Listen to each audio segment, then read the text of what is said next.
Hey guys, welcome back to another SciCraft episode. So far to get started, we've been working on a couple smaller projects, but the server is definitely known for the large-scale projects we work on.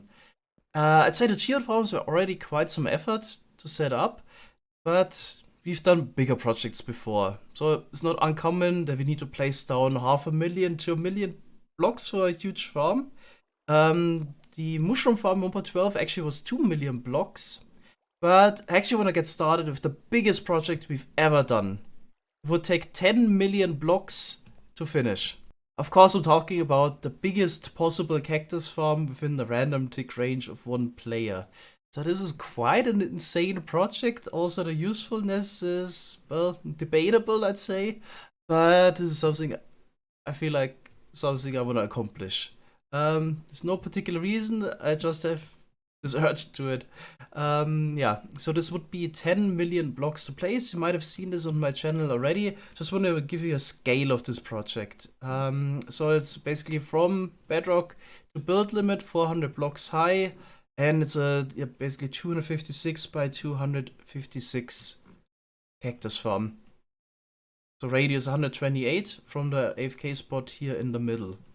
Yeah, just insanely massive project. There's also kind of practical use for this.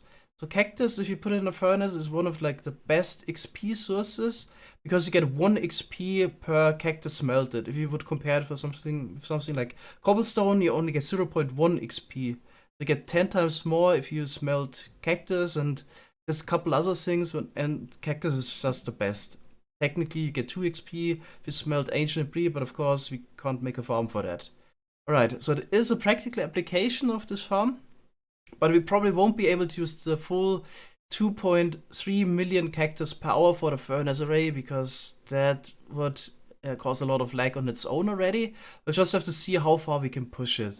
Let's maybe just build the cactus farm, and then we can still adjust the number of cactus we get by moving the AFK position of the player. So you get the full amount of cactus if you AFK here in the center. If you move a little bit to the side, then of course the chunks over there won't be random ticked anymore, and we get fewer cactus, so we can adjust the amount of cactus we get by just moving the player. So let's also take a look what goes into building this farm. It's only a couple materials, but we need a ton of those. So what we will definitely need are slabs, but the material wouldn't really matter. I'd suggest we go with the smooth stone slabs because they look pretty decent and are rather easily obtainable. Of course, you could also use copper slabs, wooden slabs, prismarine ones, or black stone. But I think, the plain smooth stone slab looks pretty nice, and we're gonna go with this. In case you don't know, the slabs here increase the efficiency of the farm because if the cactus grows, the item pops off and jumps up a little bit. If they would then collide with the underside of a full block instead of a slab, then they would fall down again, so the trajectory is basically flatter, and more items would get destroyed. They just land on the cactus itself again. So the slab increases the efficiency, and that's why we have to use it. Alright, then a couple other materials that are of course required would be then the sand, then some wood for the fences, nether brick fences. We can get this from bartering, and of course every 10th layer we need a ton of obsidian for the portal. We can get it also from bartering, or we make a lava farm or a wizard based 5x5 obsidian platform farm. There's tons of approach to get obsidian now. Just gonna go for whatever is the most fun. Yeah, we've done the whole wizard-based obsidian farm in 1.8 with the end platform, but usually there's so much stuff around now in the end that, don't want to risk anything going wrong there. The first material I want to gather would be the stone. So we could technically use our cobble farm and smelt the cobble twice, get smooth stone, but I kind of want to work on a different farm. I want to have a stone farm, so basically silk touching stone directly for a player mining it in an NFK machine, and then only smelt it once. So I already have the machine for the stone. We just need to add a supply of XP to repair the mending tools. Let's check out the machine. Okay, so here's the setup. You might remember this from the 4x4 challenge where we used it already. So this is a compact 72,000 stone per hour generator. So the idea is that we generate smooth stone here and then push it towards the player. And yeah, the player can reach 5 blocks for the break blocks. And we just push in new 5 stone blocks every 5 ticks. So we mine 1 stone per tick, which in case you're using no mods at all, is the maximum we can achieve. Of course, there's mods that can extend your reach, or just you don't even need to look at the blocks and break them, but yeah, I'm just gonna stay with this here. Okay, so that is how it works. Survival, of course, you need haste. Then you just stand here. Okay. Of course, the setup would last only a couple minutes, and then your pickaxe would break. And now we need to supply the player with XP to repair the pickaxe somehow. Usually, the simplest approach is to build a portal pigman farm and aggro the pigmen and use the XP trick to automatically have a source of XP. Other approaches that you can usually do is also have some kind of a skeleton farm, maybe a skeleton spawner, and killing the skeletons with a wolf. But we actually need 9,000 XP per hour, because you have Unbreaking 3, there's a 25% chance that breaking stone costs 1 durability, and per XP we can replenish 2 durability. So we can basically, with 1 XP, we can break 8 blocks. So this basically evens out to 9,000 XP per hour that we need. A skeleton spawner could supply with roughly 4,500 XP per hour. Depends also a little bit on the difficulty actually, because if the skeletons are wearing more armor, they would drop more XP. So we would need at least a double skeleton spawner, and that's really running on the edge. So to be safe, you would need like a triple skeleton spawner. It would be a bit too much. But let's actually use the 1.19 mechanics. So there's something new in the game, the skulk blocks. If you break those with either a player lit TNT or a wizard is easier for us in this case, you also can get XP. So any animal that dies next to one of those catalysts would turn, for example, stone into the skulk block. So we would just need to have a stone generator again, turn the stone into skulk and then push it into wizard cage, break that and get XP. So we only need 9,000 XP per hour, which is definitely doable. Now there's only the question, which mob are we gonna use to get the XP? So technically we could use any type of mob that drops XP. I'm not entirely sure about the enderman. The first snapshots didn't work, maybe this got fixed by now, but usually we should go for something simple. Usually the simplest approach would be to make an enderman farm in the end dimension, but I actually want to build the farm in the overworld. It's also the reason why I'm not building it in the nether, where lava flows quicker, so the stone generator would be quicker, and we could compact the stone machine even further, but I just want to build it in the overworld. Okay, so overworld dimension, what choices do we have? Ideally, it should not be a hostile mob, so we don't need to turn off the mob switch, of course. This leaves us, with a couple animals, and I thought the squid might be a good choice. So I went to the creative world, and the first thing I actually found out was that in 1.18, squid farms got changed. So you might remember that squids used to spawn from 46 to sea level. But this actually got changed. Wasn't in the patch notes. Usually I check all the snapshots. Wasn't mentioned at all. Now squids spawn from 50 to sea level. So 62 in that case. So squid farms are a bit shorter now, but the basic approach is still the same. Just have a column of water. Squids would spawn in there. Usually want to build it in a river biome. Ocean, of course, is also an option. And they will just swim out of this and then drop down. I've done some testing already, and unfortunately, we're not getting enough XP with a single mob cap. So we're getting roughly 6,000 XP per hour, which is not enough. We need 9,000 per hour. Okay, so this unfortunately won't be an option. We could increase efficiency of the farm Instead of having squid swim to the side and dropping down, you could have portals there, send the squids to the nether, and then have a XP farming approach there, but I kind of want to keep it in one dimension. So unfortunately, squid farm is off the table. The next thing I thought about was using chickens, but the number's also not quite there. So if you kill a chicken, you usually get 2 XP on average. So we would need to kill around 4,500 chickens per hour, which would require quite a large chicken farm. So usually a chicken lays an egg every 7.5 minutes, and there's a 1 in 8 chance that an egg would actually hatch a chicken if you throw it. So roughly you need 1 chicken to get 1 chicken per hour. So we would need 4,500 chickens laying eggs. Of course, there's still the chance that you get 4 chickens out of a single egg, so it would be actually a little bit less. But 4,500 chickens, you can probably imagine that that would be too laggy. So we can't go with this as well. So at this point, we're kind of running out of options. So it should be an overworld mob that spawns quickly enough. It shouldn't be a hostile mob. And of course, it should be automatic. So breeding animals is also not an option to get enough XP. Fish or axolotls or glow squid would have been maybe another option, because those can spawn quickly enough, but I feel like we would need a perimeter to get ideal spawning conditions for this. So what is left? There's actually a funny thing we could do. We have spawners. Pig spawners. From the forbidden items that we got in 1.12. Of course, it's a little bit cheaty, but I thought, why not? Let's actually use pig spawners to get a super decent supply of pigs to repair our stone tools.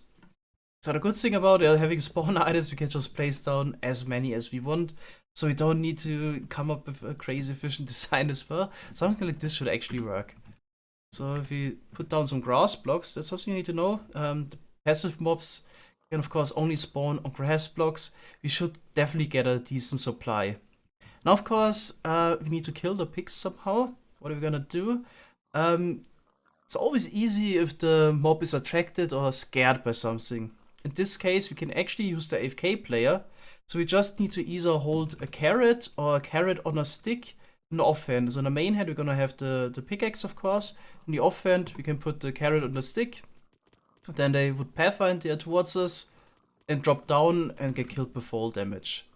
Okay, so what's the ideal setup for a pig spawner? Something we also need to know. So the pigs can either, I think, spawn at this height. Perfect, demonstration. I think at the same height and one lower, but not if we put the grass blocks here. We need to verify this real quick. Okay, so above is not an option with the grass blocks. Then same height works. One lower should work. Yep, there we go. And then one below. I think a picture spawned. There we go. Okay, so I spent a bit of time deciding. In the end, went for this triple layer approach here for the pig farm. I'd say that should definitely be quick enough. Okay, you can also check out the rest of the farm. So I put together the stone generator to sculk block setup, and we also have another forbidden item, which is quite convenient. We have bedrock to trap the wither, just for the block breaking.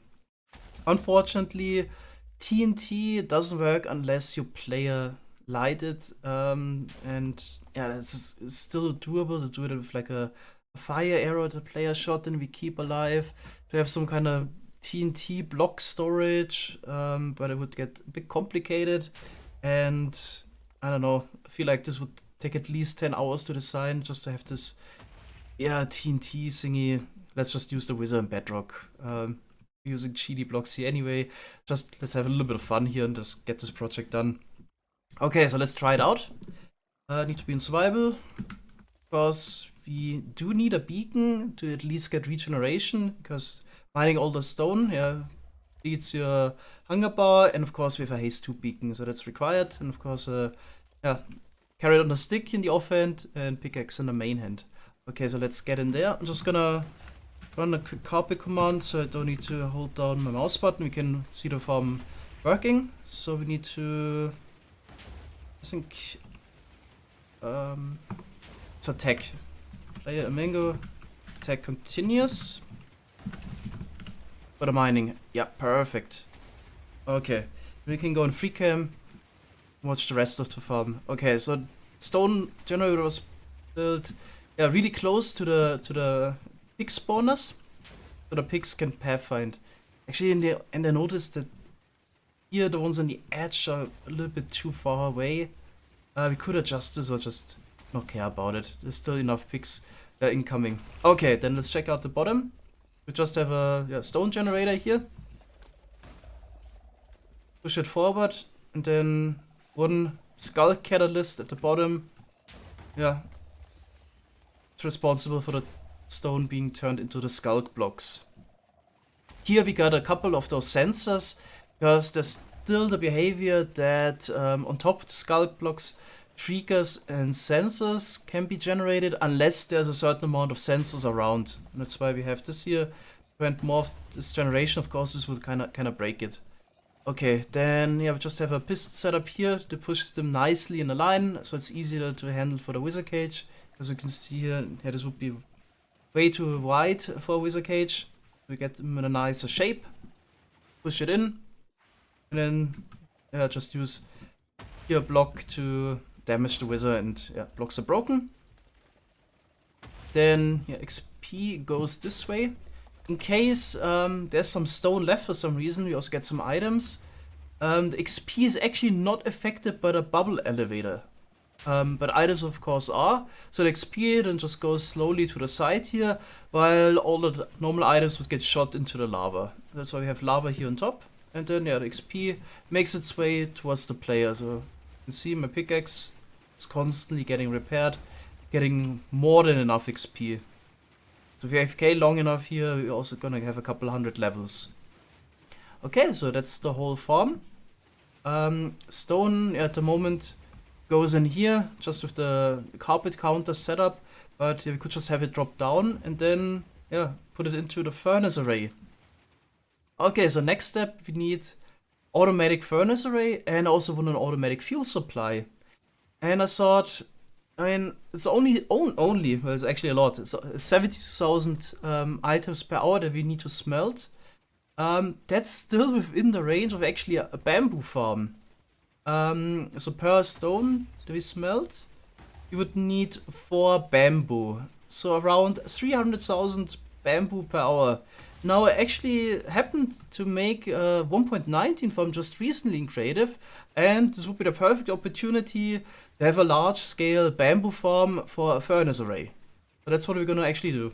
In case you're wondering, we can also collect the pork chop here, but there's only so much pork chop we can eat every day, and we already have the hoglin farm, so we have enough supplies of that. Technically, we could also have the pigs dropping through some lava to catch on fire, then we get cooked pork chop directly, but well, yeah, don't really need it. Okay, so I'd say we're gonna build up this farm now, so at least do a little bit of survival, not just creative stuff. But of course, it definitely takes some time to design all of that, and also want to show my thought process when it comes to all of those projects instead of just building stuff in survival. But yeah, let's build this up.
In case you were wondering during the time lapse that this doesn't look like a stone farm at all, unfortunately there has been a change of plans.